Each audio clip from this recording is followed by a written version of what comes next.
they think that I just come in there and look for knockoffs, and that's not the case. I'm actually a sharp, smart fighter. So, well, I'm here. Who wants to fight with me? I really don't care who's in front of me. I don't feel like no fighter can beat me.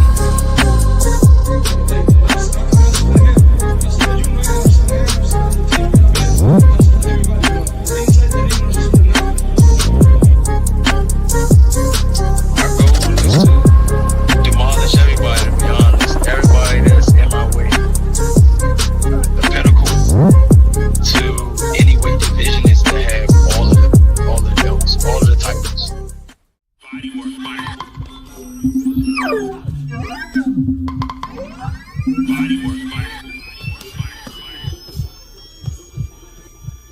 Welcome to Body Work.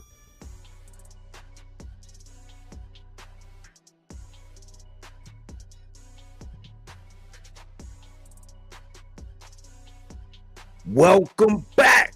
It's Michael Rogers. Welcome to Body Work Boxing. It feels so good to be back. How are y'all doing on this beautiful Friday afternoon? Easily Baked. Salute my guy, Body Work. Salute, Easily Baked. Thanks for coming back. Cookie Monster. Body Work. I appreciate you, Cookie Monster. Thanks for joining me, as always. Man, it's been a good week in boxing. A good week in boxing talk, and the fact that people are really enjoying talking about boxing. You say sounding great. I appreciate that. You know, I always need that microphone checker. You know, I'm excited that people are excited about talking about boxing. You know, we had Keyshawn's press conference. You know, him and DB3. You know, they did the press conference for the lead up to the De Los Santos fight. Because that fight went on, and you know, people are painting a narrative about that fight and De Los Santos. Right. We're coming off of the week after. So what I always like to do is I like to observe, listen, and watch, because you know, we all talk about this recency bias, right? And always after a big fight, man, the recency bias gets so extreme that as a boxing fan, like especially when it comes to the conversation, when you just kind of want to keep things as close to the middle as possible. You know, you don't want to be too far left, you don't want to be too far right. You kind of want to keep things center mass, right? You just keep things center mass, right? And you just be real transparent. You be real blatantly obvious. And so I've thought about something, man. I know that one of the hats I wear, and when it comes to this boxing talk, is to be a narrative killer. What do you mean, Mike? If you listen, I'm going to tell you, right? I am a narrative killer. Like, it's something about, man, because it's like, I can even be rocking with somebody. I heard somebody, I was watching the Boxing Voice yesterday, and somebody said that Tank's resume was better than Floyd's. I say, listen, man. Whole line, now, I'm one of the biggest Tank fans on the planet. I was like, hold on, youth. You know what I'm saying? Hold on, you know, like, come on, man. Like, and so sometimes, right? You can rock with somebody, but you could be hearing a conversation about somebody you rock with, but the people that are stating the facts on them, they don't represent the fighter that well. And I told myself, I said, look, this past weekend when I went to that Boots fight, when I had to go lay eyes, I was like, man, I want to see the legitimacy. I want to see it for myself. I want to get it, you know what I'm saying? Because a lot of people, right? They still hanging on to, you know, the Errol Spence and bullshit, and they're trying to pigeonhole or plinko chip you into one of these categories. And that fight, it did something for me. It told me, you know what? I can have a fighter. I can be on one side. I can make my predictions. I can do all of that, right? But I gotta look at things from both fighters' perspective.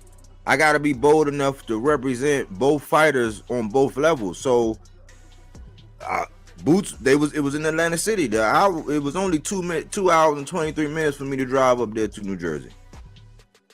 You know what I'm saying?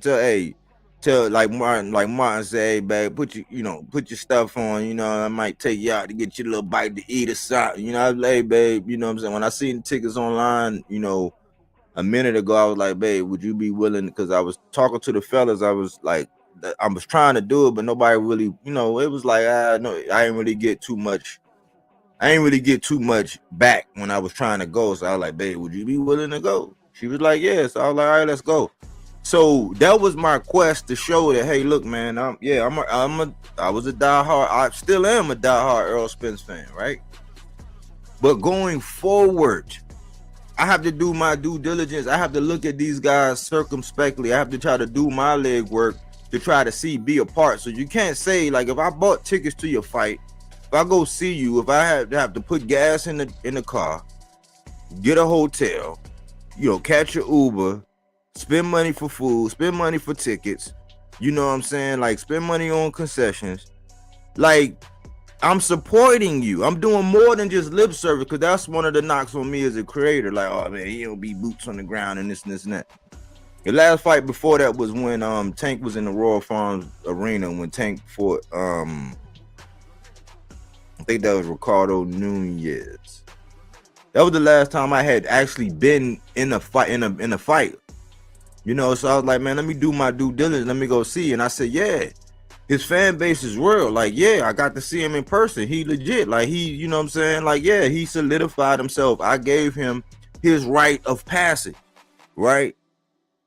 But what I can say is that, and it's the same thing I was dealing with. This is why, because I used to do a lot of videos about it. But it's like the Beehive, they go way further than, like, it's not, I guess it's not up to Boots and them to kind of like corral and stop this shit, because it's like, okay, you got an online presence, let the internet be whatever.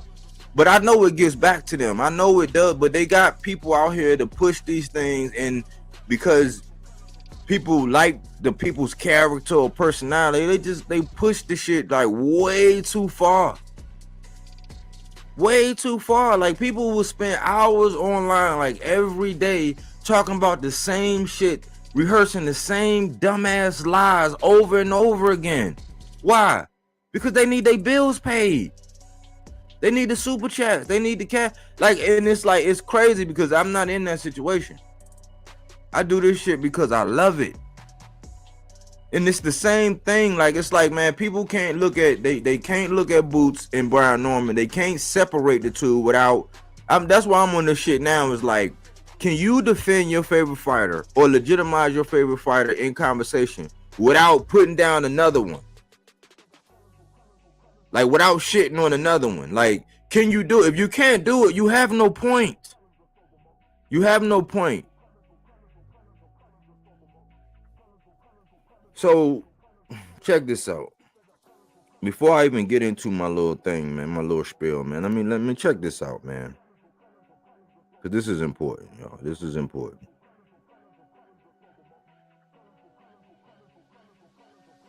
This is very important, man. Gaslighting, it's at an all-time high. And I'm gonna tell you, because I'm gonna kill, and I'm gonna paint a couple pictures, and I'm gonna tell you because this is how I look at it. It's like I used to always get told growing up, especially when I was a young man. Like, when I was 17 when I went into the Army. I turned 18 that year. I went in August. My birthday wasn't until December, so I slid in that year. And especially those first couple years when I was out on my own, and like I was out, you know what I'm saying, out from up under my mom's wing, and I was out there, you know what I'm saying, just doing my thing, trying to become a man, right? When I was out there, I used to always get told, man, you too blunt. You too blunt, man. You just too blunt. Like, you don't, you You gotta learn how to, like, yeah, your position. Like when I was in Verizon Wireless and customer service, it's called position. Basically, your delivery. Use the sandwich method. Those type of things. I was always told I was blunt, but like what I have grown to appreciate over the years is like I'm the type when I meet a salesman, man, I don't need all the fluffy stuff.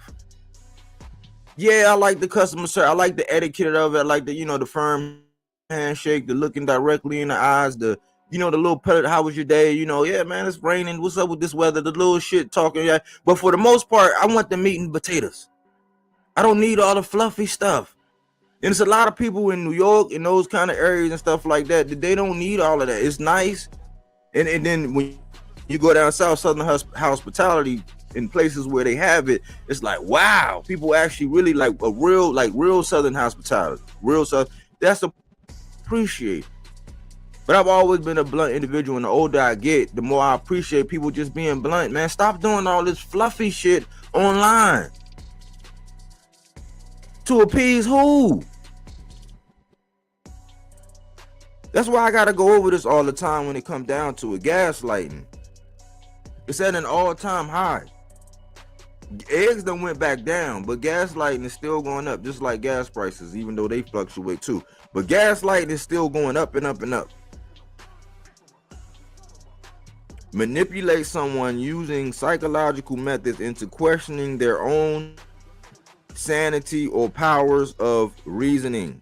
I'm not gonna go through the examples, but I gotta put that out here, man, because there's some great personalities out here online. It's some people that can hold, like, it's some people that could, man, they could do so.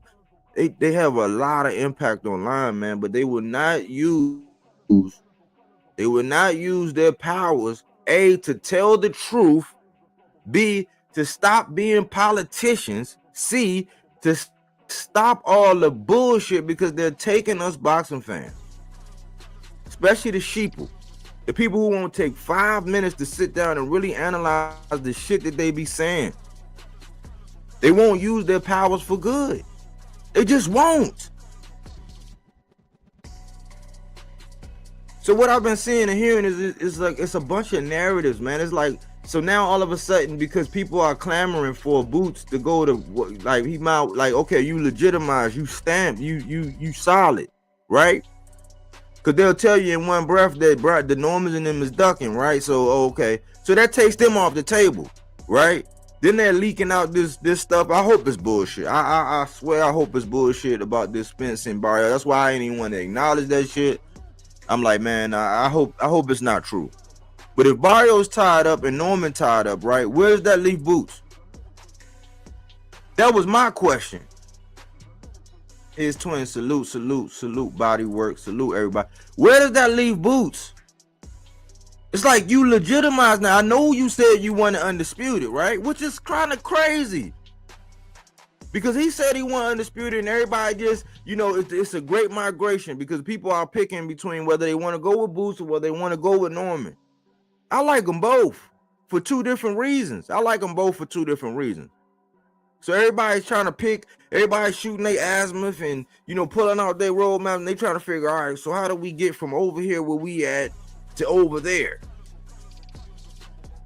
Where we're either Norman at or where Boots at. But if Norman don't, if y'all saying Norman and them don't want nothing, right? But that's all y'all want to talk about, right? That's all everybody want to talk about, how the Normans and them don't want it. People that think they know every motherfucking thing and don't know shit is running the narrative. Like the little Wizard of Oz behind a little computer. Like when you pull back the curtain, you see it's just a little dumb motherfucker who done just got his head swole. I don't know who told this motherfucker that he was like that. Running these narratives.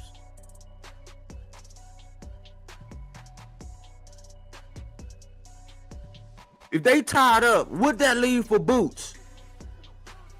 I'm going to tell you where it's going to leave him. It's going to leave him in the same situation that ultimately Errol Spence was in. It's going to leave him in the same situation where Jamal Charlo, really, even though he's still undefeated, it's going to leave him in the same situation. Where they're going to use, okay, if they tied up and y'all saying they don't want it, it's going to leave him in a spot to where, okay, it's going to be hard for him to either A, get a fight that's worth something, that's worth money, But the whole time the clock is going to be ticking. You can't come out one fight and say, oh yeah, well, yeah, maybe it is time, and use that, and they run with that at that point in time, and then the hindsight, boys, is 2020. Because I could bring up a whole nother scenario when another guy said, oh man, I ain't going up there. That's weight classes for a reason. And their whole fan base was jacking that shit the whole time.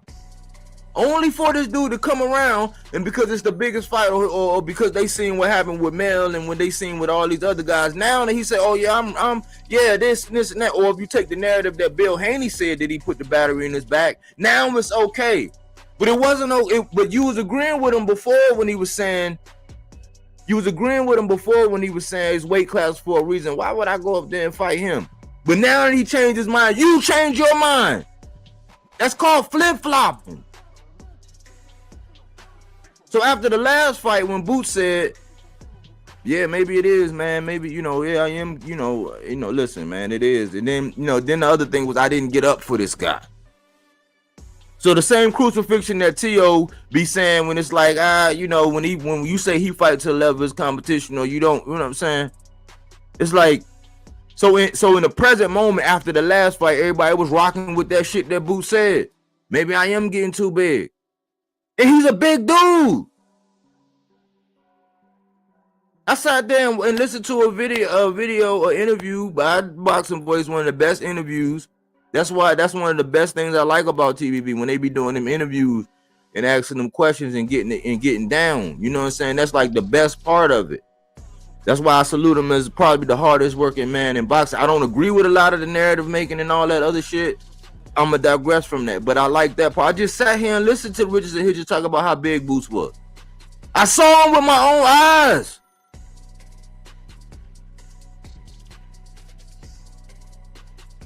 He's a big dude, man. So listen, man. It's a lot of times that you set out to do things and you want to do something in life, right? And then for whatever reason, like, things change, like shit happens. He solidified himself by taking the strap off of a champ. These are your prime years. Why is there a narrative that everybody is rushing Boots up to 54? Why is there a narrative that everybody rushing Boots up to 54 now? I need somebody to help me out. Why is everybody saying that some people are out here rushing Boots to 54? I'm about to kill them. I'm gonna kill the narrative, man. I'm gonna kill them. This is rush hour, right? I'm about to kill the narrative. He's not being rushed. It just makes sense. It makes sense. It just makes sense, because if it's gonna get as toxic, like if the fight can't happen with Normans and they gonna go do their own thing, and they not just gonna take anything that you dish out there, and the whole online gonna sit up here and shit on them every time their name come up and do all of this, and that fight ain't gonna happen, that means that somebody's wasting their time, because the goal that you said, getting undisputed, it's not gonna happen.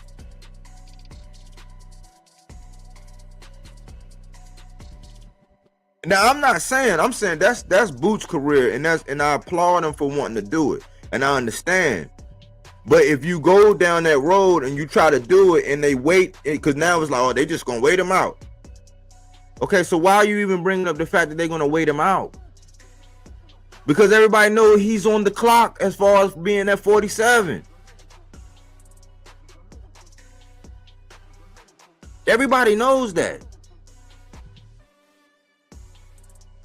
I had been made a video about him going up there using this strap, the IBF, and going up there and fighting Bakram. Now Bakram just lost his boogeyman card because apparently he out there talking that Conwell ain't did shit type talk. I said, oh man, we thought you was a now boogeymen don't talk like that, man. Boogeymen don't talk like that, man. Boogeymen don't talk like that, man. That changed my whole. Boogeymen do not talk like that. So Bakram lost his boogeyman card, man. Like he lost it. So this is what everybody's saying. And this is where people are like totally like being total hypocrites, and they don't even realize they saying. You know what they saying? Oh, well, Boots can fight Ryan and Boots can fight Devin. Those are big fights. That don't align with what you talking about as far as getting undisputed. Those are just little guys once again moving up to fight the biggest, baddest man at 47.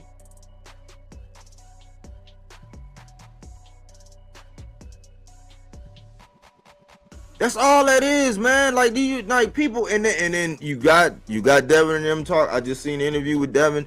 You got them talk. That's a big fight. Bring them on. Like, bring them on. Yeah, more. Say more. I seen the shit with Najee. Yeah, bring them on, man. That's not gonna happen. Ryan, I mean, we don't even know what Ryan's going on. Why is that? Like, man, like for the people who be wanting to see the elite fight the elite, Devin and Ryan got unfinished business. Why are y'all already leaking them the boots? Because a while ago when I was saying, Devin, man, if you get up there to your normal weight class and then fight, oh, you just want to see him getting beat. Now one day it's like one day it's like, okay, we riding with Boots because we want to see him get undisputed. The next in the very next breath, well, he could fight Ryan and he could fight Devin. How, Sway? Like, how? Like, y'all make no sense, man. Y'all, it's like people talk out the side of their neck, man, and when you try to be objective and you try to cut this shit down the middle, man, so we can actually get something that's going to be meaningful, we contradict ourselves. What we want or what we say we want is not what we really want.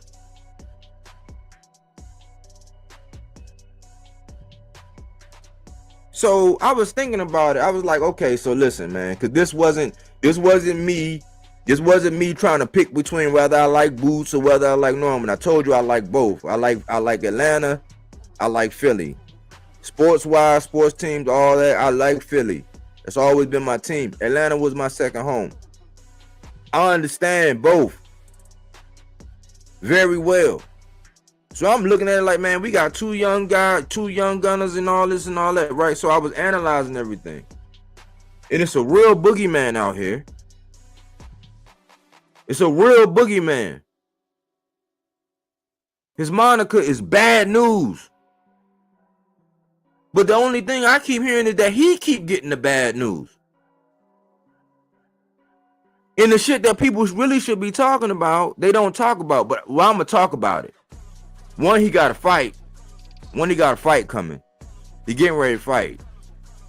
And the last time I came out and I did something that said this was, he's becoming one of my new favorite fighters. Somebody went out and grabbed an interview with him. Like the next day, damn near. So I know y'all listening. So do another interview with him. This is what I was saying in the whole thing. I said, listen, man, when Eddie did that bullshit, right? That bullshit promotion, right? And then Norman Sr. was going along with it, and they was getting a little time to shine online, like, which is cool. It's promotion, right? But when Eddie did that thing and he didn't lock down he did not get with the IBF once Karen put that thing in, he didn't meet that timeline, right?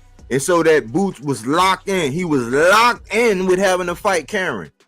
He was locked in to having to fight Karen. You could have said you offered the man $5 million. It was from all my people in the back. It was basically remedial. It was a remedial offer. It was some dumb. It was cannon fodder. It was bullshit. It was hogwash. So I didn't only jump to Brian Norman's defense. I jumped to Charles Conwell's defense because they said they sent him an offer too. I said, Eddie, you gotta stop this shit. You knew Boots was gonna have to fight Karen anyway. Why? I mean, okay, you benefited from the promotion. You got some people to slant Norman. You got somebody that actually fuck with Norman still out here talking about, well, you gotta call the bluff and you gotta play the game. It's like, why we gotta play games? Why we gotta play games? Like if it was bullshit and you was locked into something with a fight, how are you out sending offers? Because it's you at the time he had the IBF, so he had to go by the IBF rules. meaning that the IBF had to dictate who that belt was going to be defended, and it's a protocol. But it's crazy how we forget or we want to undermine or minimize the protocol. So I wasn't just jumping to the Norman's defense saying it was bullshit. You can go back and say, oh, he offered him 2.2 million, he offered him 2 million, his highest, triple, quadruple, however much. It was bullshit. That's some shit Eddie did, and it worked.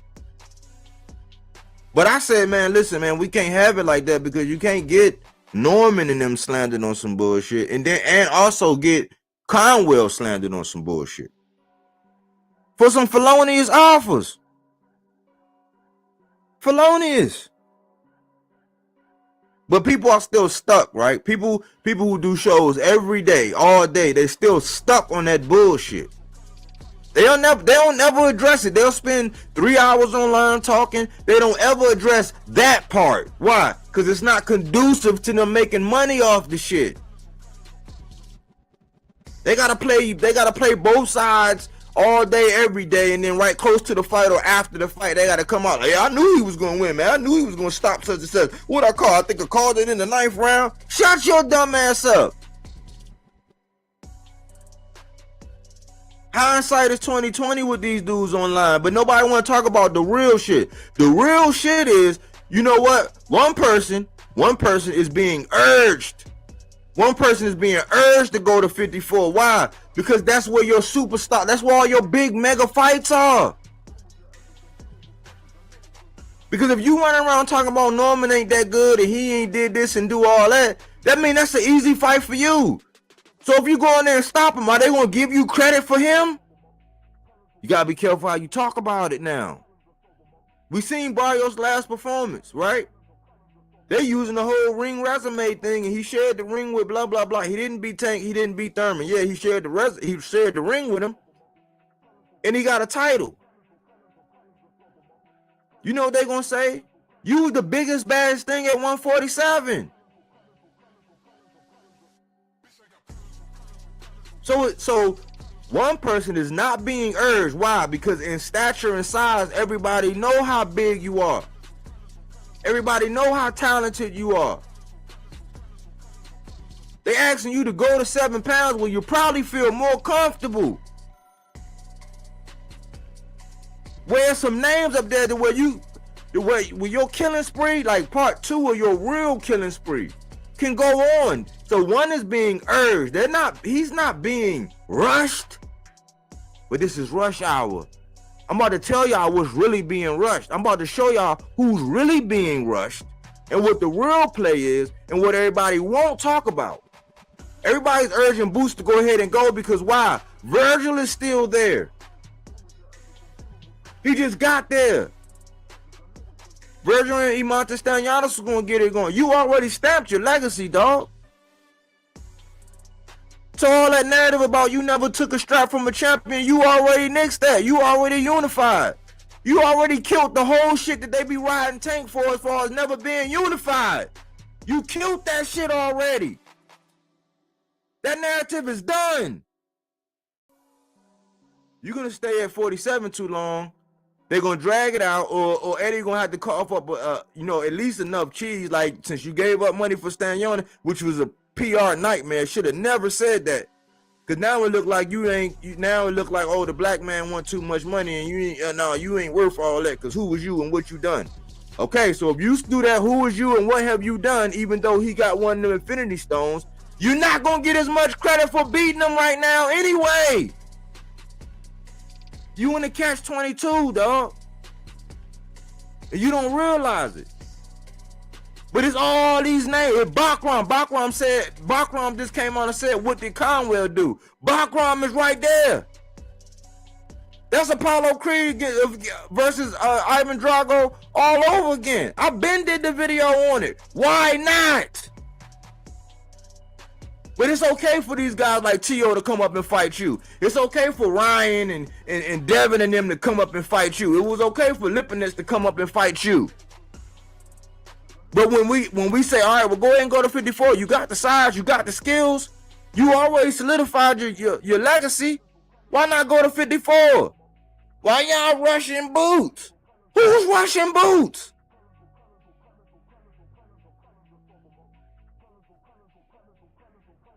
You got Virgil there. You could go up there and slap Boychuk to sleep. You got Bakram, who everybody talking about the boogeyman. The shit he said about Conwell, he no longer looked at the boogeyman. Yeah, he put hands and feet on Tim Zoo. You can go put hands and feet on Tim Zoo. You can fuck up the whole party with Thurman.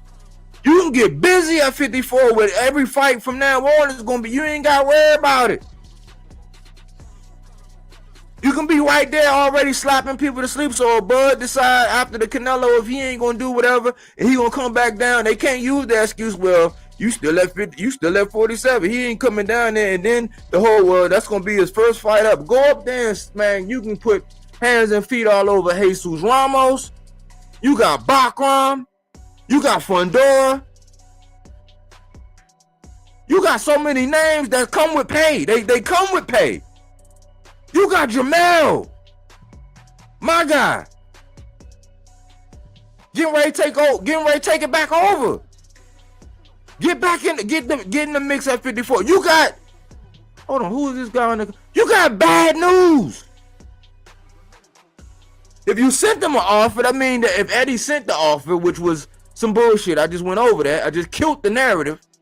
That nobody want to address. They just want to keep riding with it because they know that it's a certain fan base that's going to keep riding with that Norman Duck shit.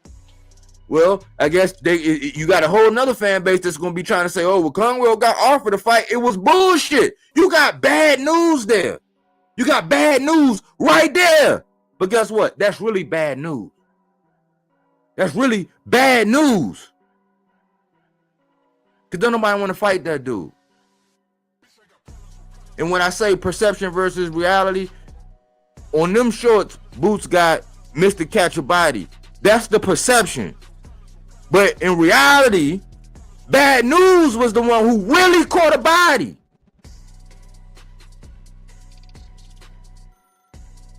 That's what I be trying to say, perception versus reality. Sometimes the people that's right, the shit that's right there in front of your face, the shit that people be saying, these little cliches and all this, they don't dive deep enough. So Mr. Catch a Body, they call Boots Mr. Catch a Body, but Bad News really is bad news. And all they keep doing is giving Conwell bad news. Well, I'm going to tell you who really getting rushed, since this is rush hour. This is the new rush. Let me play this, man. For all intents and purposes or whatever, this is, where's my shit at? I ain't had to do this. Let me put this up. I do not own the rights. Copyright disclaimer under Section 107 of the Copyright Act 1976. Allowance is made for fair use. This is fair use for purposes such as criticism, which is what I'm doing right now. Comment, news reporting. That's what I'm doing right now. Teaching. That's what I'm doing right now. Scholarship. That's what I'm doing right now. Research. That's what I'm doing right now. This is why I'm getting ready to play this for you. Fair use is used permitted by copyright statute that might otherwise be infringing. I'm not trying to infringe on anybody. Non-profit, educational, or personal use tips the balance in favor of fair. I'm just trying to tip the balance in favor of fair. But let me tell you who's really being rushed. And let's try to make sense about this. Let's try to make sense of this.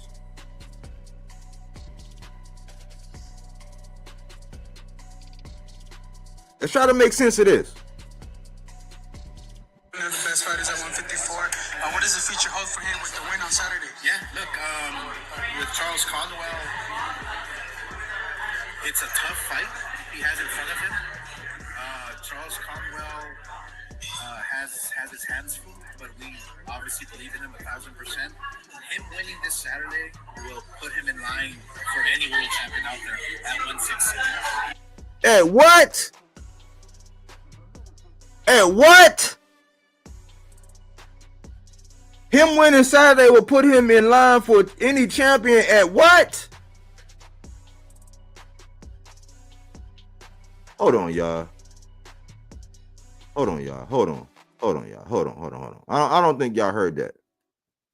I don't think y'all heard that.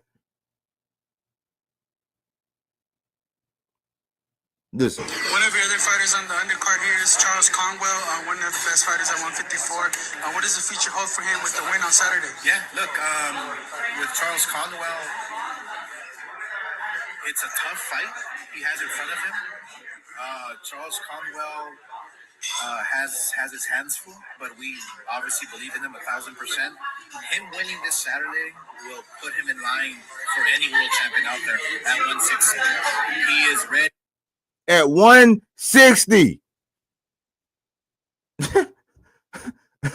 They trying to send this man trying to send, and we gonna get on Oscar.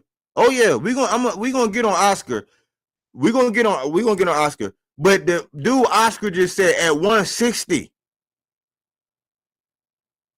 With a win on Saturday, that's gonna put him at any position for any champion at 160, bruv.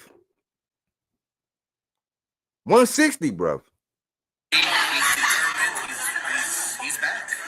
He's back with a vengeance. So we want to move him fast. So with a 160 division was what your plan for Charles Conwell? Yeah.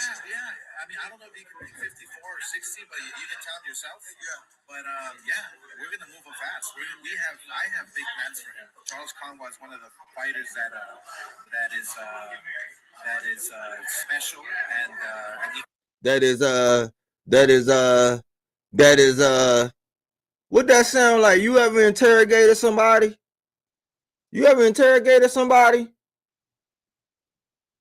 big things. Oscar, I gotta ask you a little bit. Can you elaborate a little bit more on the supposed $2.5 million deal that Kid Austin's first Caulfield?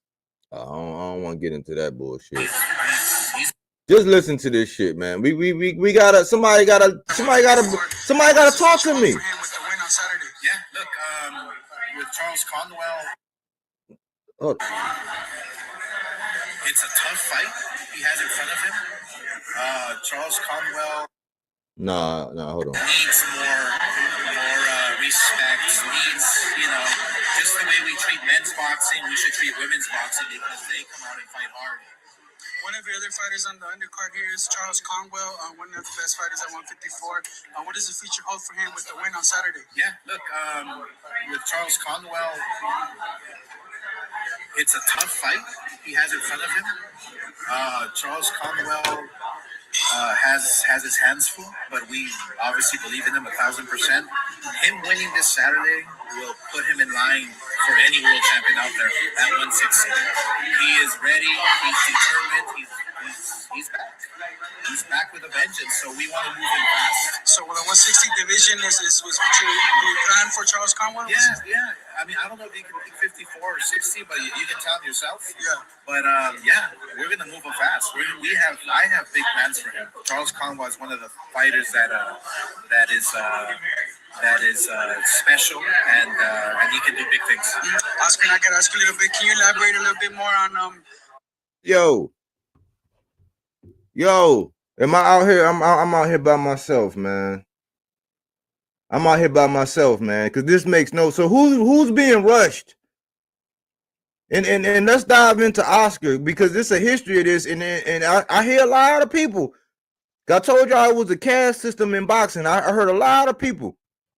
It's a caste system in boxing, and everybody was worshiping the Sheik, right? Giving Eddie the best promoter award. But then when it come down to you supporting somebody like the PBC, the ones who make the biggest fights, who made all these guys rich, all the black, brown, and even some Italians, even some Filipinos, made all these millionaires. Al get shitted on and said that he part of a gangbanger system, but like they say, oh man, it's people that actually openly vouch for. If you wanted the brown people to go over there and sign with Golden Boy, right? And then they got a legend in Bernard. But let's look at it because we talk about it on the smoke session all the time. What happened to Speedy Rashidi Ellis? What happened to Blair the Flair? Floyd Schofield, they put him in position. I don't know. I mean, my man got a very solid point that he got a tap on the shoulder for that Shakur shit. Conwell is at 54. He bad news for anybody that get in the ring with him.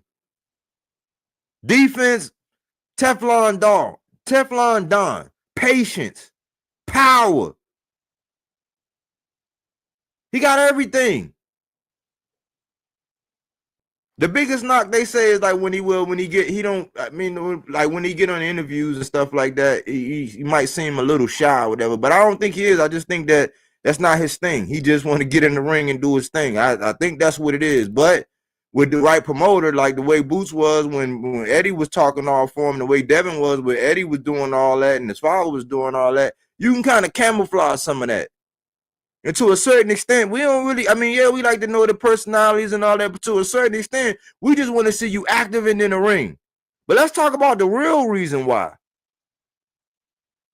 Because you got to think about it. What happened to Rashidi was Romain Villa.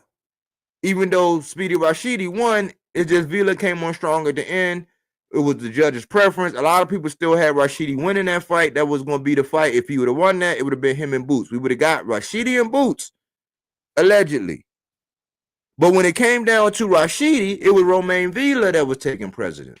When it came down to Blair the Flair Cobbs, it was Alexis Rocha that took precedence. Now, when it comes to bad news, it's Virgil. And Virgil's one of my guys. He's in my boxes to watch. I've been high on Virgil for the longest time. I was upset when him and Montes Stanyanis couldn't get it on, and they kept trying to, one time it was Montes Stanyanis with appendicitis, and then it was the rhabdomyolysis twice with Virgil.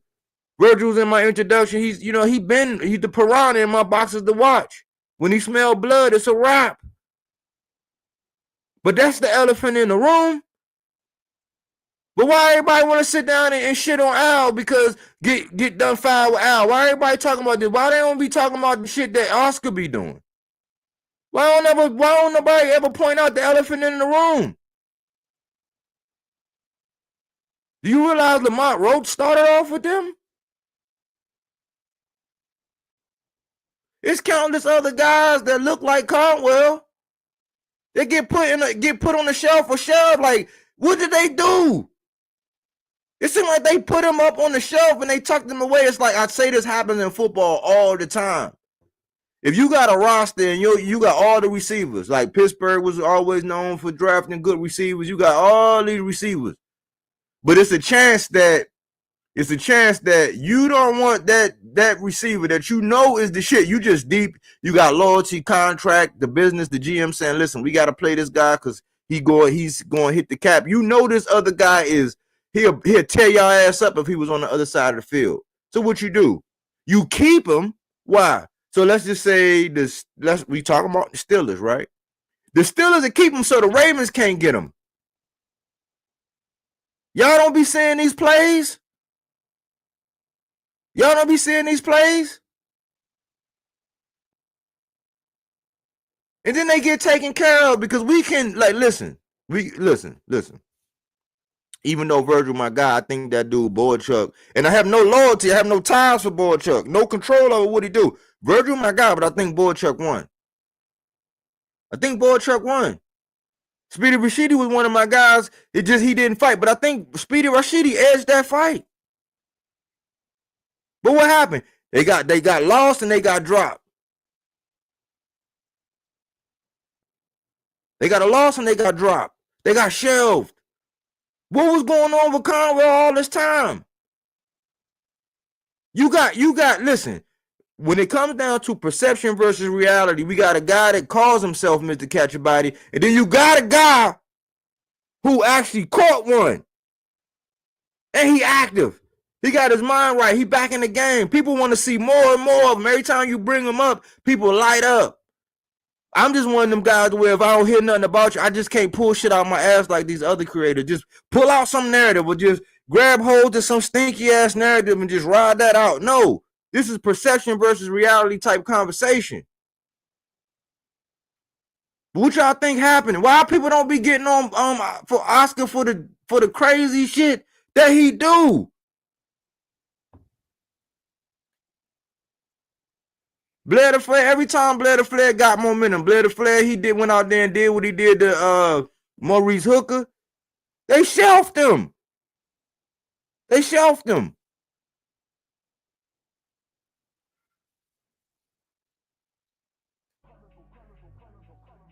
Y'all don't hear me, man. Y'all don't hear me out there, man. Y'all don't hear me, man. Why content creators want to sit around and they don't want to dive deep on some of the shit that's going on right before our faces? Why y'all don't want to dive into that? Why y'all want to just keep putting these stinky ass narratives up here? Why y'all want to do that? Why y'all want to do all of that? Why y'all don't want to, like, listen. This would be a career, look, because they'd rather cause this shit. They'd rather be on some Fahrenheit 147 just so they can just sit around and just shit on the guy on the left all the time and praise the guy on the right and not keep the conversation all the way 100 about the aftermath. But they'll never talk about the possibility of this going on. Like, this would have been like, man, y'all wouldn't want to see this F-54. I'm the only one that would want to see this F-54. Well, we believe the offer, like whatever side of the offer you on, it's almost like a catch-22. It's almost like a checkmate. Because if they did send Conwell offer, that mean they was willing to fight him, but we know it was some bullshit. We know it was just so that the same shit he used to do with Devin. They'll send some funky ass contract like they did with Gary. Stop me when I'm lying. Like they did with Gary Russell, Mr. Gary Russell. They send some funky ass narrative out there, get the whole YouTube to start shitting on you and bring your value down, and they're never going to double it back. Why? Because they say, oh, well, we sent him an offer. Even though it was a stinky ass offer. It was a bullshit ass offer. It was an offer to where even if the dude accepted it, the IBF had already said, nah, you got to fight Karen already.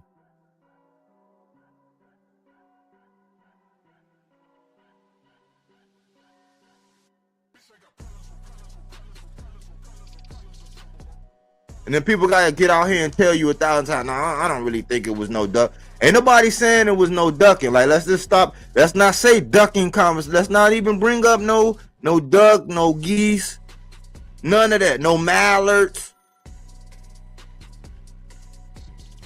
Let's not go into the duckology. Let's not go into all of that. Let's just keep the conversation professional and consistent with what a lot of people run from, which is the truth. The truth is, ain't no goddamn body rushing boots up to no 54. That's where he need to be, because that's where all the big fights and the money and the legacy is. According to everybody on YouTube, y'all saying he ain't gonna get no credit for Brian Norman. Y'all saying Brian Norman ducked. Okay, well, cool. If Brian Norman them ducked, right, and he ain't gonna get no credit for him anyway. And Barrios, who think Barrios can beat Boots? Nobody.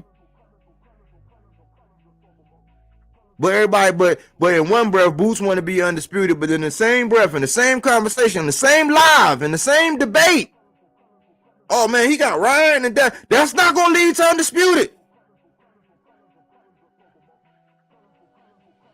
And I had this problem when it came down to Wilder. I had this problem when it came down to Devin. I had this problem. Why? Because I put them on the scale. I say, these guys, it'd be cool when you punching down. Like when it's a little guy coming up or you got all the advantages and all this and all that. It's cool when you punching down. The minute they say, oh man, we'll fight somebody bigger than you, longer than you, stronger than you, might have more power than you. Move up and do that. Oh man, you rushing, man. You just want to see him get beat. No! We want to see things a little bit more even. But the narrative is that Boots is being rushed. And he goes by Mr. Catch a Body. But in reality, Conwell is being rushed to go to 60. And he did catch a body.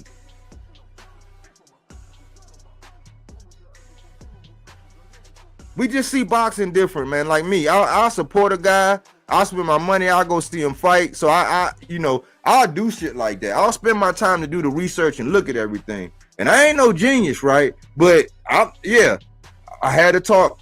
My man AC chimed in and was like, man, listen, man, right now 160 is right for the taking. You can do X, Y, and Z. It's like, yeah, but like, no, man, no. Why can't bad news get some of the good news by some of these guys in the 54 division where he at? Why is he being forced to go up to 60? Because if Boots can sit there, listen, if Boots can sit there at 47 and wait for the TO to come up, which would be, TO came up from 35 to 40 to 47.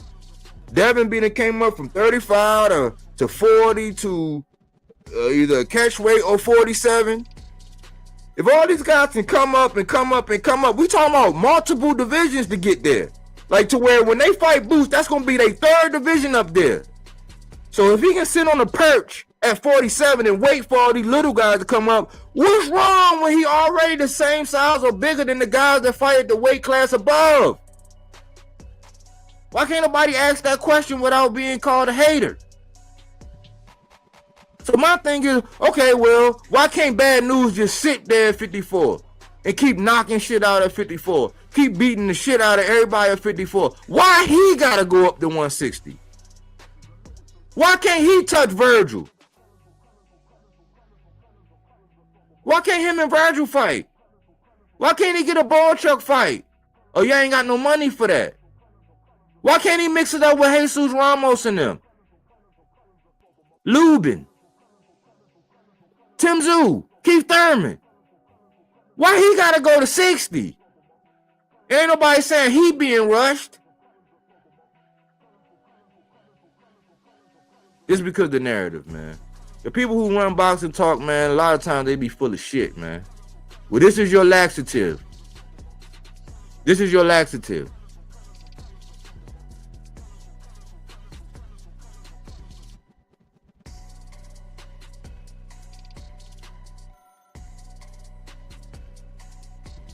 Is that Jaron, Ennis, and Charles Conwell? Both fighters are beasts. Yeah, Arnold. Yeah, I'm just saying, man, I'm tired of the conversation, man, because, like, man, I'm telling you, these politicians online, these motherfucking, they stir up a lot of shit online. They just stir up a lot of shit online, man, and they get the fans going back and forth, echoing the same shit over and over again. That's why I said, man, they got, man, it's a hub, then it's a bunch of echo chambers. I've been saying this echo chamber shit for years. I see it's catching on. I see playback value. People talking about playback value now. The shit that I be saying, people be listening, man. You ain't gonna gas like me. You just don't want to support. Why? Because it's just too much truth. That's why sometimes I put the whole burner account friendly up there. You can support me because you be biting the shit, taking the talking points, doing. I don't give a fuck about none of that. I'm just saying, man, let's just clean up. Let's just be real about the conversation, man.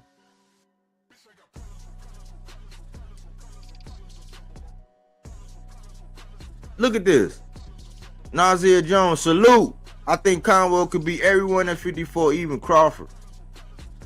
It's people that believe in that dude, man. When I see, I was like, man, this little dude like an action figure, man. His Teflon Don when it comes to the defense. Very, very patient. And every time he let them things go, it hurt. He do vicious body work. When he start letting his hands go, his shit is vicious. Why are they pushing this man up to 60?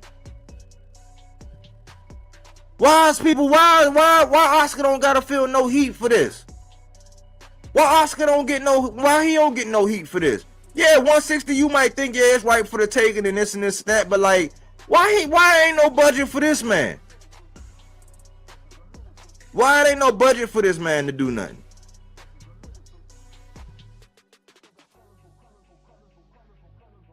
I'm just asking some questions. I'm just giving y'all a little bit of perception versus reality. I'm just trying to have some grown folk talk. Yeah, it's a graveyard. That's what I'm saying. Like, it's not like it is a graveyard, but yeah, it is. He can go up there and snatch a belt. I believe his skill set would do it, but why he gotta do that?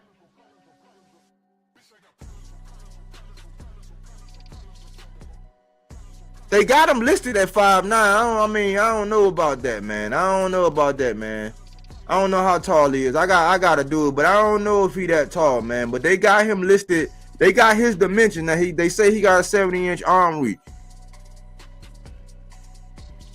But size-wise, one guy they saying, man, he big, man. He super big. I don't know how he make it. I just sat here and heard my guy, Richardson Hitchens, say that. He's like, man, I heard some numbers, man. He's like, I heard some numbers as far as walking around. He's like, man, He's like, I don't know how Boots is able to do that. I don't know how, you know what I'm saying? He's like, I'm not starting. I don't know how he able to do what he do. You know what I'm saying? And then he was doing it under the IBF. So it ain't no secret that he the biggest and the baddest, but it's okay for him to sit at 47 and just wait for all these guys to just move up and he can sit on the perch. But why Bad News can't just sit there at 54? Why he can't get all the way up at the top, at the tippity top, and we can look at that. We can look at it. Why he can't just sit at the tippity top of 54 and keep knocking shit out and make them niggas go through him? Why he gotta go to 60? Why ain't nobody saying, why is Oscar rushing him up to 60? Because Bad News can fuck up the plans at 54. It'd be real bad news.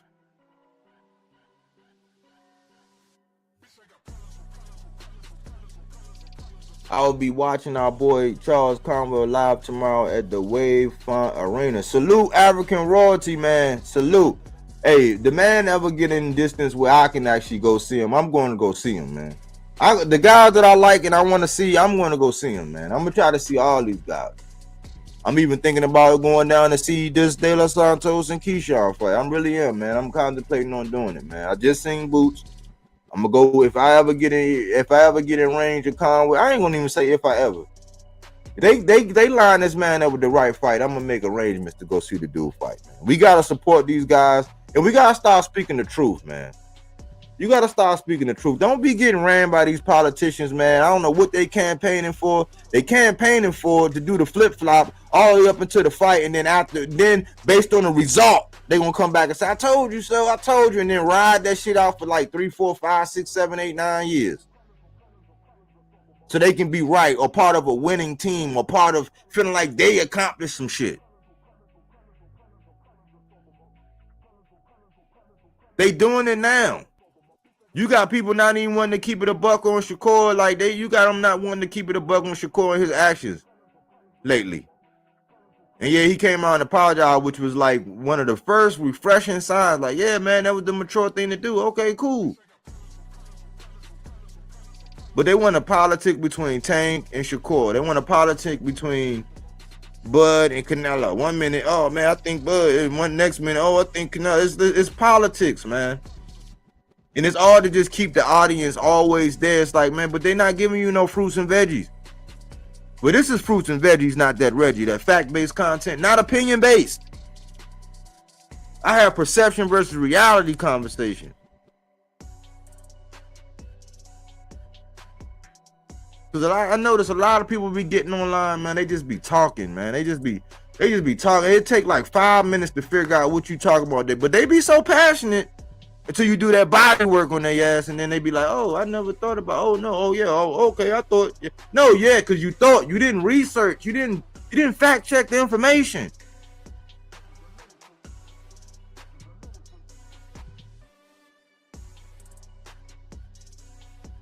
Boots is going to wait for Teofimo. They know it's a good payday. Yeah, but I mean, if that's what you like, I'm not with that shit, man. I'm not with that shit. I mean, yeah, it's gonna be a payday. Get your payday, whatever. But now you're the payday. Like you're the payday. You are the payday. But Teofimo moving up to his third weight class, and you've been sitting in one all that time. I mean, I'm okay. Y'all just want to see T.O. get, and maybe justifully so. Like with a lot of shit that T.O. was saying, maybe y'all just want to see T.O. get his ass beat. For me, I can't call you the biggest, baddest thing out there when it's okay for people to go up to their third division to see you and you could just sit there. But when somebody say, oh man, just go on up there, go one division up, just go up 7 pounds. You know, back when I used to do all the Sabril Matias videos, the same shit I was asking him to do when I said, man, Sabril, man, it's hard for you to get a fight. This when he had his strap before he lost. It's hard for you to get a fight. Go on up and see Boots. That's just the energy I mean, you know. That's just the energy that I have, man. That's just the energy I be having, man. Everybody don't have the same energy though. You want your fighter to be known, because it sounds so dumb sometimes. Man, he too big, he too blah blah blah, he too strong, he too fat, he too okay then. So in one breath you would tell us that, but then in the second breath you would tell me that a guy, because T.O., he don't even have the dimensions.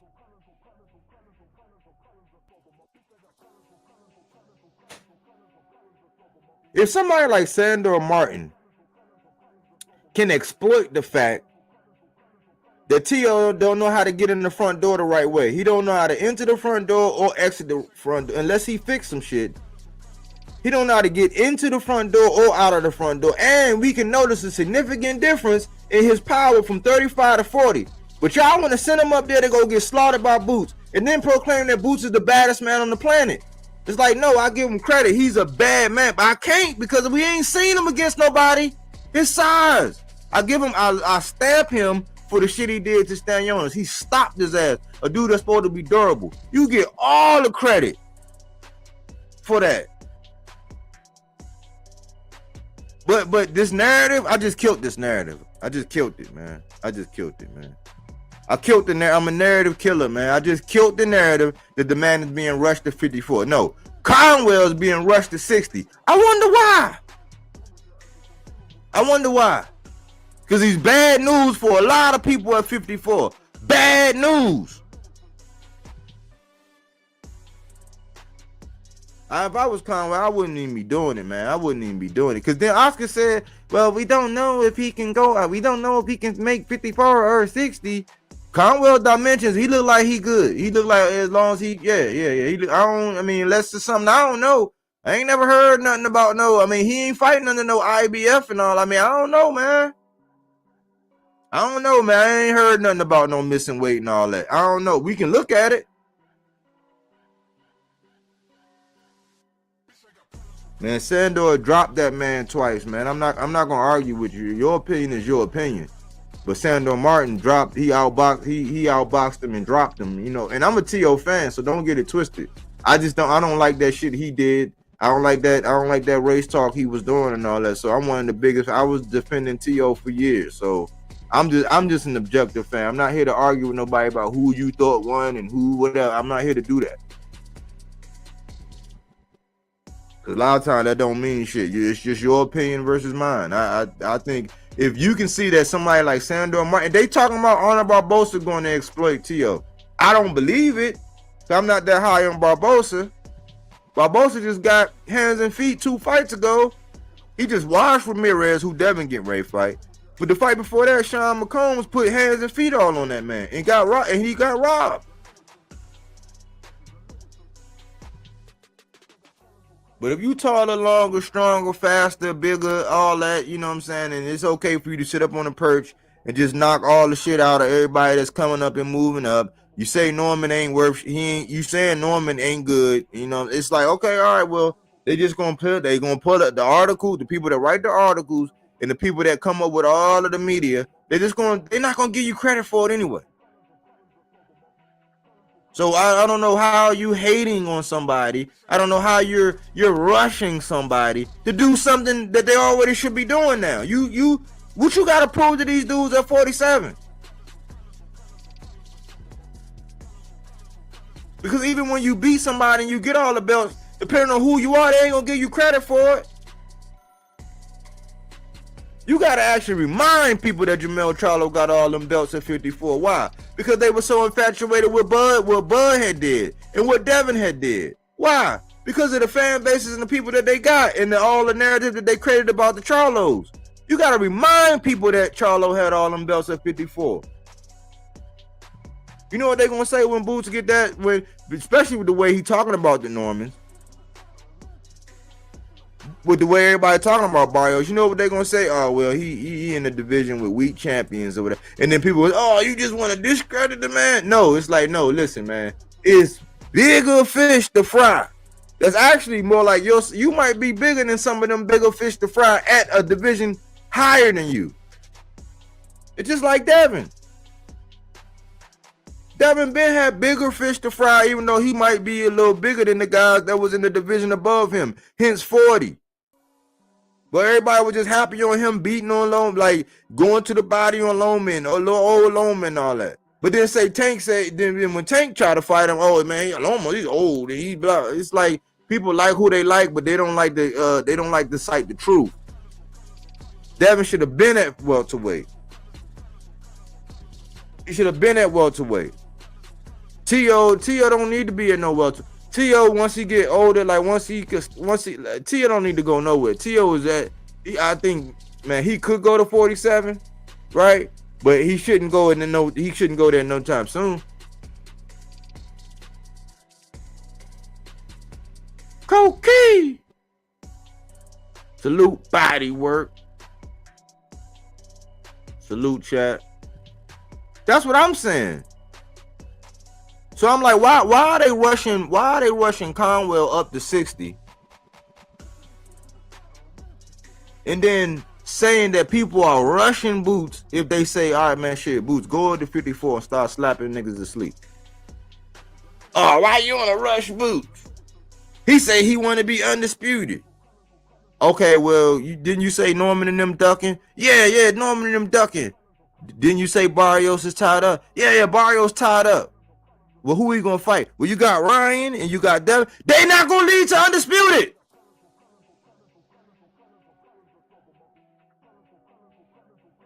It's not gonna lead to undisputed. It's just you just want to ride. You just thirsty to try to ride a fan base and try to be a part of something that's winning. If the man is really the truth, which we know he's special, we will really truly still continue to see his greatness at 54.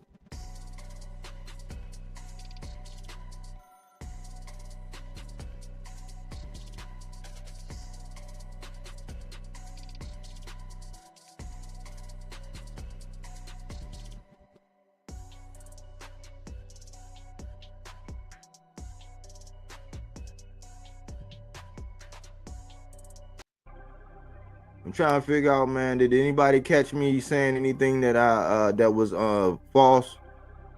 Anybody catch me saying anything that they, I'm talking about the factual opinion, not your opinion of a fight or nothing like that. But did anybody catch me saying anything that was out of bounds? Anything that was just a mere opinion? Not backed by any facts, because I'm about to pull up this box rec. Let's see. Said Ryan, Devin, and T.O. Who's still in the show? I think it's set up for Ryan. I think it's set up for Ryan to steal a show. Because instead to steal a show, I think Devin will have to do something that I'm not saying he can't do, but Devin will have to do something unlikely to steal the show because of the style. But I think if T.O. can knock out Barbosa, I think that's gonna be it. Or the way that Ryan knocks out Rolly, the way that he do it. If he face plant Rolly, oh man. Now they trying to prime. Now I heard Ryan saying something about Boots. I'm like, no, man, no, man. No, man.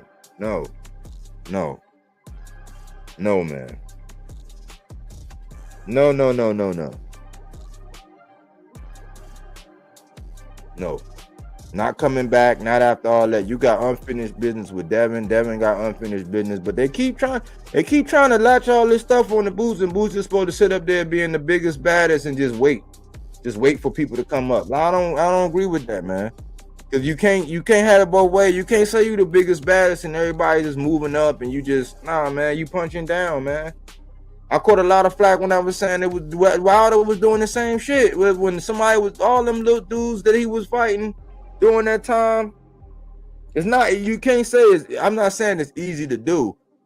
He had he was God blessed with that right hand. I'm not taking away from his power, but like, man, it was all punching. The minute somebody was bigger, oh man, you talking about a man that was so much bigger, it's like, man, now stop it, bro. Stop it, man. Stop it. Because if it's okay for you to do that to people that's much smaller than you, you should be able to do that to people that's either the same size or bigger than you. That's the ruler. That's the scale.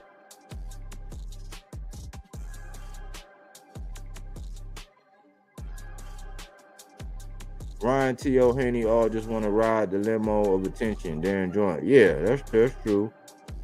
You said you spoke facts, body. I appreciate that. Koki.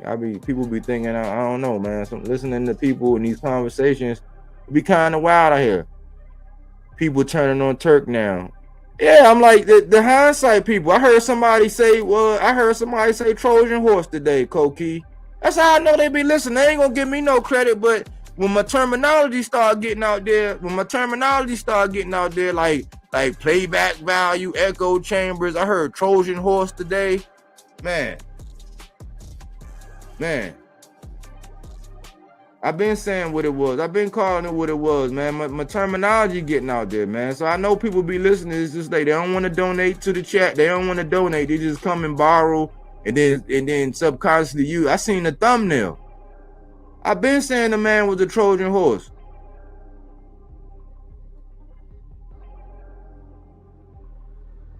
It's funny. You said Turkey getting rich off of American products. This is some nasty work. Showbiz, they get on platforms with Bill, Devin, T.O., and they ask kiss-ass questions about why T.O. is undisputed and how Dev is great. Boxing got hijacked. Yeah, man. I'm going to tell you some of the nastiest work, bro. I'm going to tell you some of the nastiest work that I heard. I'm going to tell you the nastiest work I heard in the Devin interview, right? And in the not mentioning in the Bill interview is this. He said, yeah, man, people want to just bring up, why you think it is that people want to bring up this narrative about Snack? I'm like, narrative about Snack? Like the fact that people still saying it's a narrative, like it's no fucking way that it ain't something strange going over there at Snack. But you see how everybody who want to be all truthful about it, it's only one channel that really stay on that shit. It's only one channel that stay on that Snack shit, and they on it. You know what I'm saying? I don't dip off into it because they already got that lane. I don't get on it. But why it always got to be a narrative? Because why are these guys being associated with that shit?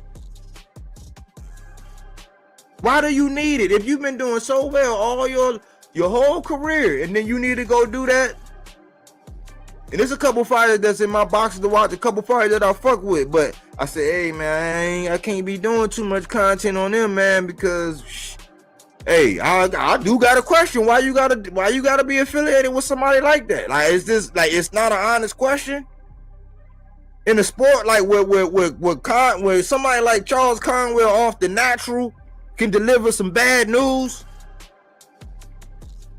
And then be the main ones talking about that Ryan shit, the Osterine with Ryan. I'm like, ain't that the pot calling the cat? And then I heard this man talk about even playing field, Koki.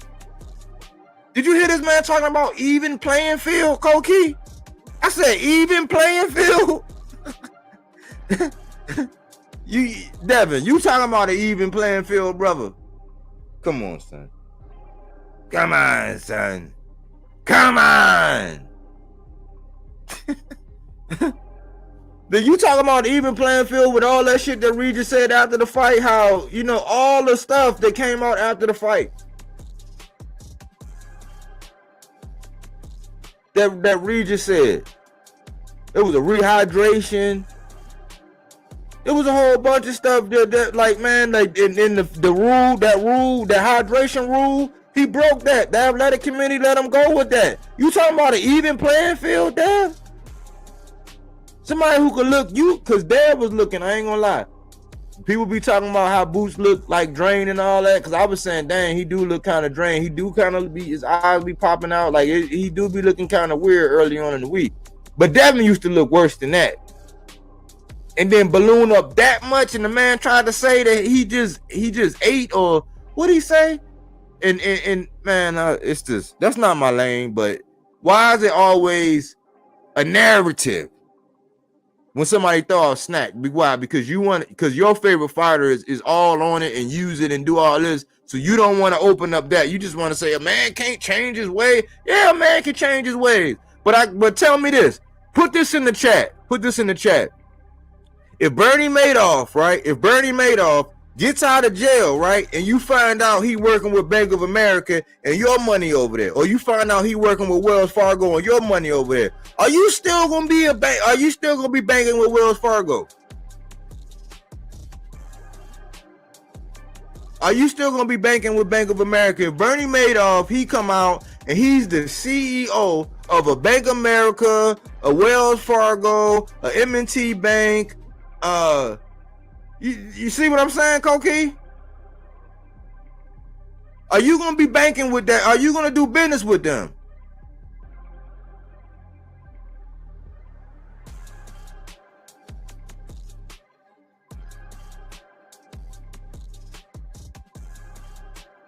Let me see what you say.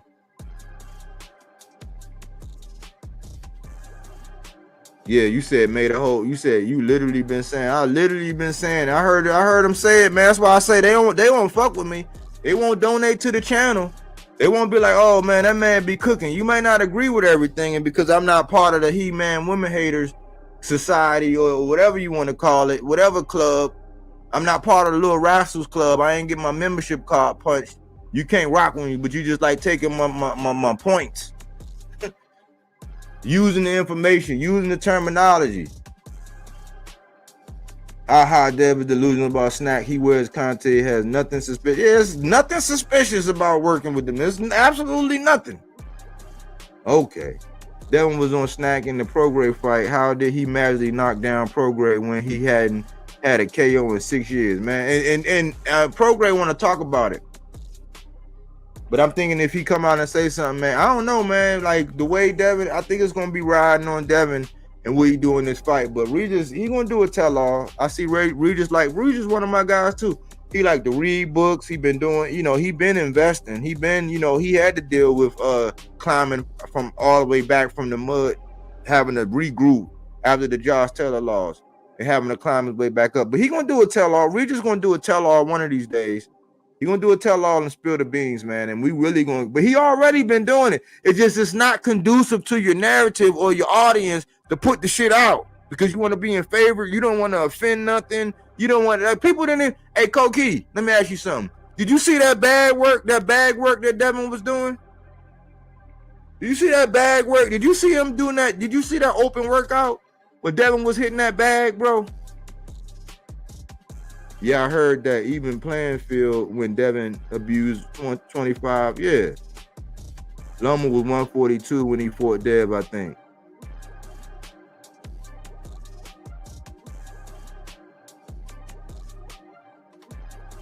He still won't explain how scientifically he's able to add 25. Yeah, scientifically he won't.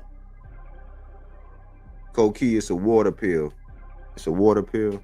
Boxers add 10 to 15 pounds, but 25 is absurdity. I heard it was IV, but I can believe a pill.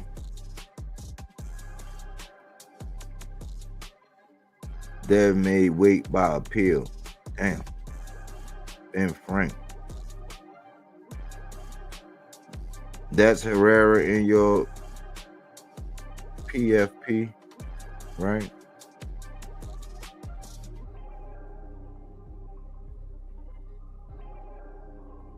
Not JDR Herrera. Nah.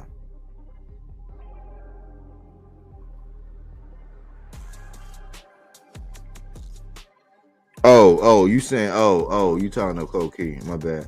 Prograde tried. No, I think that's Subriel, ain't it? Is that Subriel? I think that's Subriel, ain't it? Prograde tried saying something about the weight rehydration, but Regis from the hood, he don't dig deep for legal justice. Yeah, it's just hood shit. Yep. If Dad was in Regis' position, Dad would be suing Regis. Yeah. I figured that. He, it's just like, but that's my whole thing, man. People want to be on code one day and then not be on code. I'm like, man, just tell the truth, man. But yeah, that's a noble thing of Regis, man. That's a noble thing of him. On his fight with Ponce. Yeah, they both Afro career, yeah. Wore a ski mask in his way. Yeah, he did.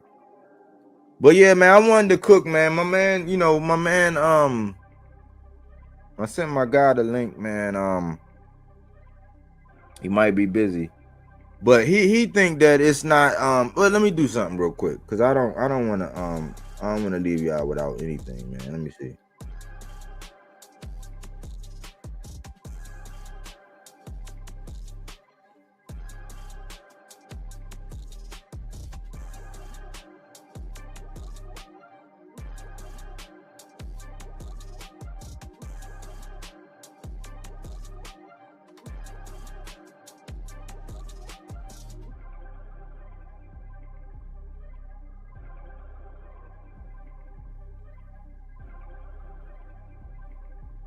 Yo, okay.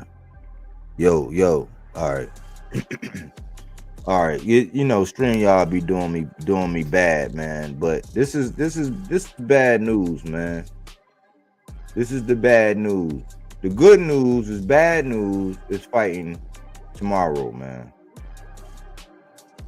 He's 21-0 with 16 knockouts, 76.19% knockout ratio, 21 bouts, 107 rounds. He's 27 years old.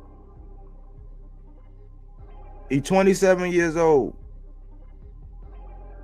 They got him listed at 5'9", 70 inches. I don't know, man. But he might be 5'9". I don't know. He might be. But he fighting George Garcia Perez.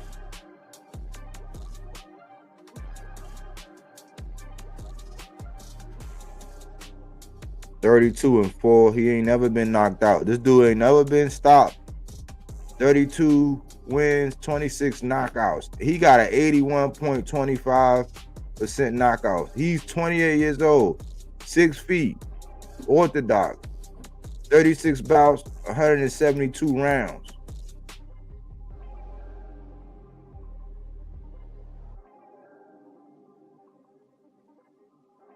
So he fought Quadritrilo Abdul Kakarov. That's a name that we know. 20-3, you know. He won by UD.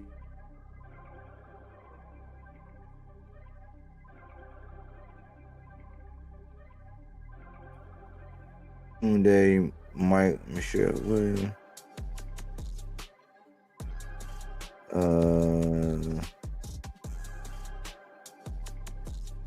Carlos Ocampos, he lost the UD to Carlos Ocampo.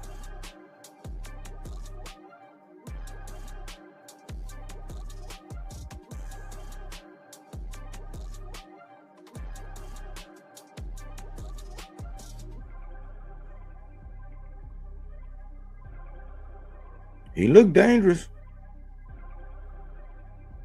Let me see, how active has he been? He just fought in December. Before that, he fought in September. Before that, in June.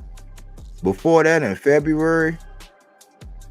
Damn, then in this, yeah, he been active as hell. 1, 2, 3, 4, 5, 6.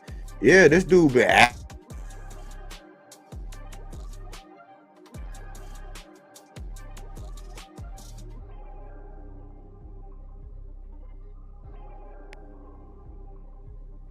But let's look at bad news, man.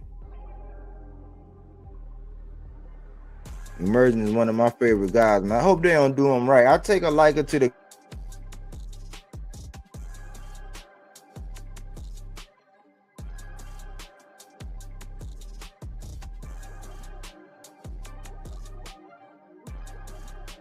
but I cater my channel to hardcore, they're not casuals, you know. It's enough channels out here catering to casuals and playing with people, playing with the fans,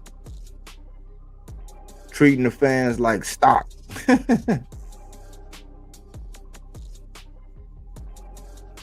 So he got this fight last fought in December against Gerardo Luis Vergara.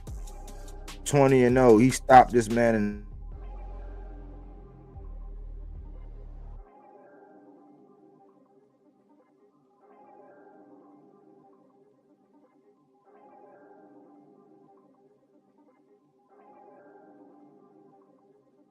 the ring with a lot of people, man. He's like I guess you could say Gallimore, formidable, especially early on, formidable, but people kind of put him in the journeyman kind of category.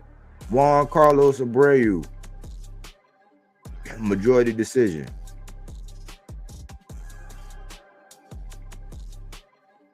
Outside of that, most people, know, but I wanted you to see this.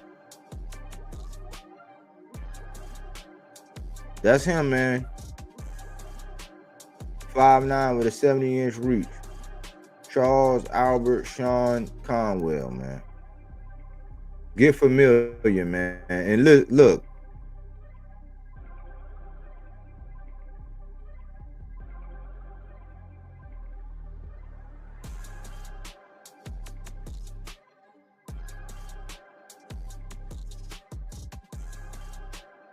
In a quarter.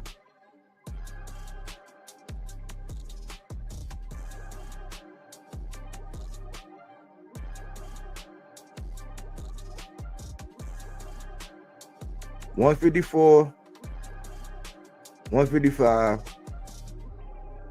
$153, $153, $154, $153, $153, $150.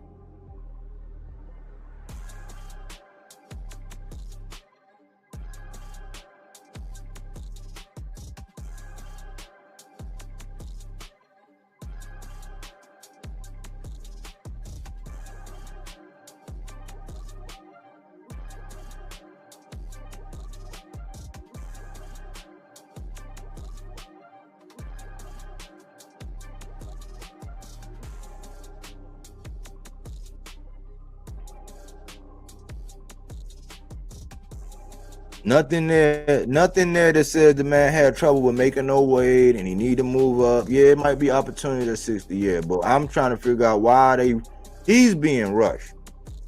He's being rushed. So the purpose of my show was not to, because people gonna say, oh, why are you hating? It's like, no, people don't like the truth.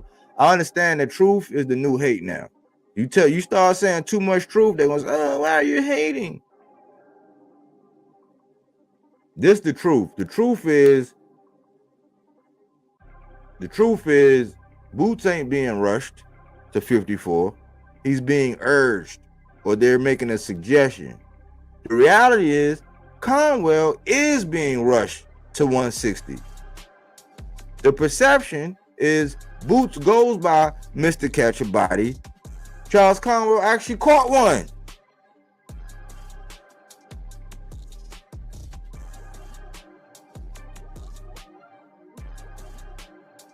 And I think they're doing a man a disservice. But check him out. He's on the Gabrielle Fundor, which is Sebastian Fundor, little sister undercard, man.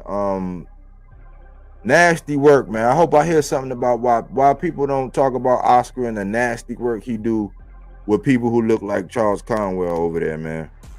In the pattern between the Blair, like what happened to Blair the Flair, what happened to Rashidi Ellis, there's been a couple people over there. What's about to happen with Kid Austin? He keep going down the track in the path that he going down. Just watch, man. Just watch, man. Nasty work, man.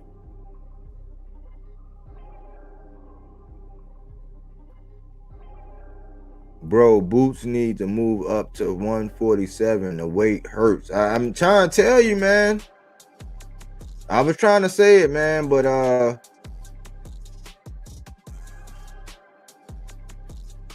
you say he fight weird, Koki? I didn't see that. He ranked pretty high, yeah. With 4 losses, yeah. But he been active, man. That dude been active. Yeah, that's what I'm saying, man. He need to, but they let the powers that be, the people who got all the people following is catering to this narrative that people are rushing him all of a sudden. Why he can't because they want to sit around and watch him beat on all these little guys moving up so they could be part and say, oh man, I've been Team Boots. I've been there. It's like, nah, man, that just be you could be Team Boots, but you can also be Team Boots Legacy too. And you can also help this man reach stardom a lot faster if you go to 54. That's what's gonna happen because the fans, between the stuff he's saying about Norman and the stuff that the fans are saying, he ain't gonna get no credit for it. They're already saying 47 is a weak division. And size-wise, and him already satisfying his legacy by becoming unified, it means he might well go up there and slap Virgil to sleep. You got Xander Zayas, man. The 154 is wide open. It could be payday after payday. You can get in there and fight 3 times a year and get big paydays against names, and then really start really get on your. If the whole Floyd conversation was really something to where, okay, you want to do a simulation of that, you can get up there and start slapping to sleep these names because you can sell. You got an audience. I seen it. You got a fan base. I seen it. A traveling fan base. I appreciate that, Smoke. You said smash the like button. Hit the cash app, man. Hit the cash app. Hit the super chat. Ain't nobody gonna keep it as raw and funky as me, man. I'm not out here all the time. I will be. I'm not out. I don't go live as often, but remember, I always base my shit on quality, not quantity. I'm not gonna play tennis with the sheep, man. I'm not gonna have you ping ponging back and forth. You know what I'm saying? I'm just gonna hit you with that body work, give you something to think about. You know what I'm saying? Hopefully I'll cater to your intellectual boxing talk in the conversation and give you something to think about when you leave the lives. I want my shit to have playback value.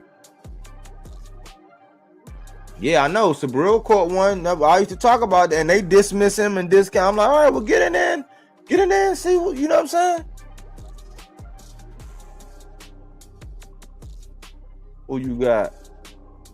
Right now, I like Mason, man. That's a tricky fight, but I like Mason, man. I'm high on Mason. I think Mason, I'm trying to say, hey, listen, man, Mason ain't got that much. Mason ain't going to be there that long, man. Mason got to go to 40, man. Mason going to go to 40, man. He might as well. And because he ain't going to be able to, I see him. He ain't going to be able to make it for too long, man. He got a couple more fights, man. But his body, man. His body. So he still probably got a little bit of time, but I don't want him to keep cinching down there either. I just keep the same energy. That's what you're gonna learn about me, Ben Frank. I just keep the same energy, man. I was Boots 34-0, but fought 0 competition. Best fighter he fought, Stan Giannis.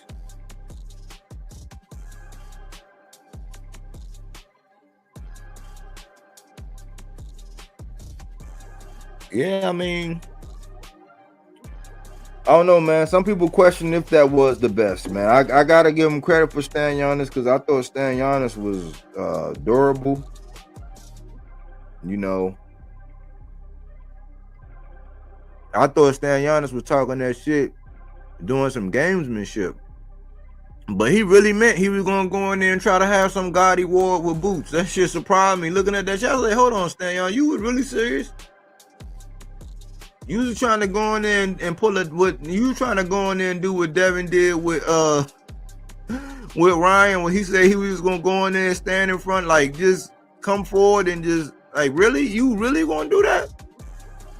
I had no clue. That's not Boots' fault. Boots did what he needed to do. He's like, man, let's go ahead and stop this dude. But let me speak on this, man. Let me speak on this because I talked to my old head, man. And I told him, I said, I gotta tell the people what you said, man. And I couldn't agree with him more. He said, and you gotta remember, my old head is old school, man. He been watching boxing. His brother boxed. He been watching boxing for years. He's been on boxing, watching it for years. Right? He been around for years. He said he did not like what Stan Giannis did. Let me take this down.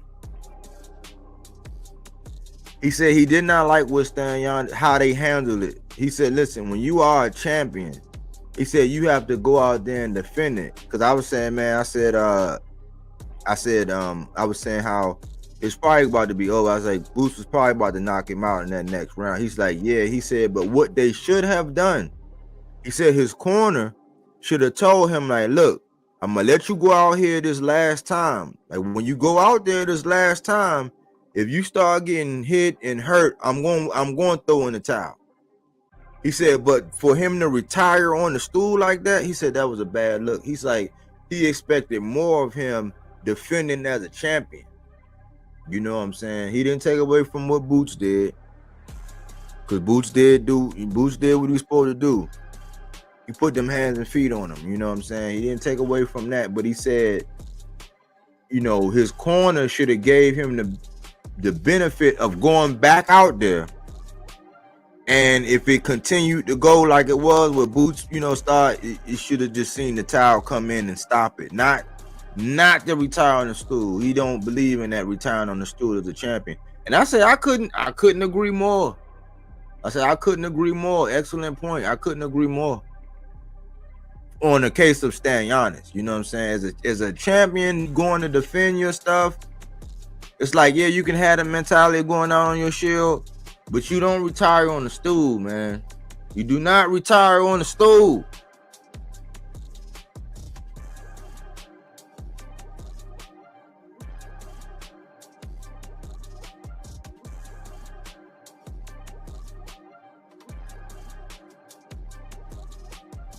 I got Norman beating Boots, though. Boots got great defense. I was barely able to hit.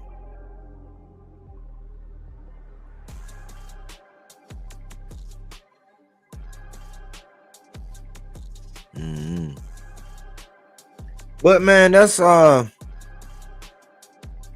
the gist of this, man. It's like, hey man, let's have some perception versus reality. I think sometimes people get so caught up in conversations and talking about boxing and they don't actually do a thorough analysis of what is going on. It's some kind of emotional attachment to the conversation or something that they like and they heard, and they're not really breaking it down and looking at it. And so I had to come out here and kill that narrative. Them boys going to avoid Conwell. Yeah, and I don't want him to go to 60 either, man. I don't want him to go to 60 either.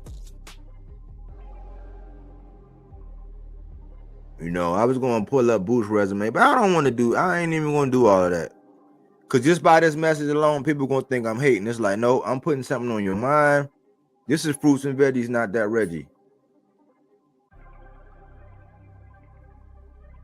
Fruits and Veggies, not that Reggie. Support the channel, y'all.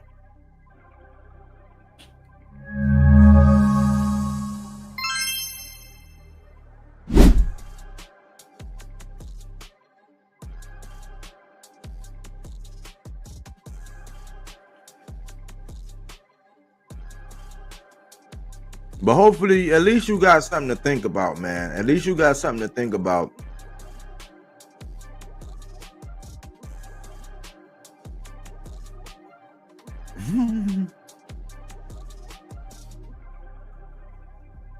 Yeah, you know how they do with these. You know how it is, man. I don't know, man. It's hard. Like this is hard, man. It's hard to believe. I don't know, man. I'm just going by. I go by actions.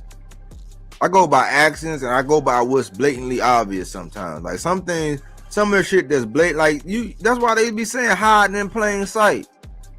You know, the best people, the best tricksters, the best fraudsters, the best whatever. They be right in plain sight. They be right there. Like the best, like the most savviest killers. They don't be all that fat. They be right there. It be right in your face. It be cut and dry. It be like something you overlook the whole time. Like that's what it is, man. That's what it is. Like the real killers, they be right there. They be plain simple. Like they keep like I'm telling you, man. Some of the shit that be going on in boxing be like right in your face. It's just nobody be talking about it. Why? Because they want to sway the audience or sway the masses. They think that they fan base ain't gonna rock with them. Like, hey, that's why I call this the 300, y'all. Subscribe to the channel, man. I called it a 300 because one is not for everybody, but it's for the critical thinkers. It's for the intellectuals, not the sheep, the people that can challenge, that'll challenge, give pushback. You know what I'm saying? We want to know the length, the breadth, the depth, the width, the height, the capacity, the buoyancy, the volume. Comprehensively. Not just regurgitate and just stick with, oh yeah, man, he the greatest. Oh man, ain't nobody, yeah, he best since. Like, come on, man, how? Based on what? Based on what? Anyways, y'all, that's all I have for y'all, man. I appreciate you, man. Subscribe to the channel, hit the like button, hit the super chat, hit the cash app. You know what I'm saying? Thanks for choosing Bodywork Boxing. But we don't take things for face value. We do that body work. He didn't want to box. He wanted to actually prove that he could punch with you. He was like, what the fuck is this nigga? Right? Oh, okay, you want to go to sleep. You tired. Welcome to Bodywork.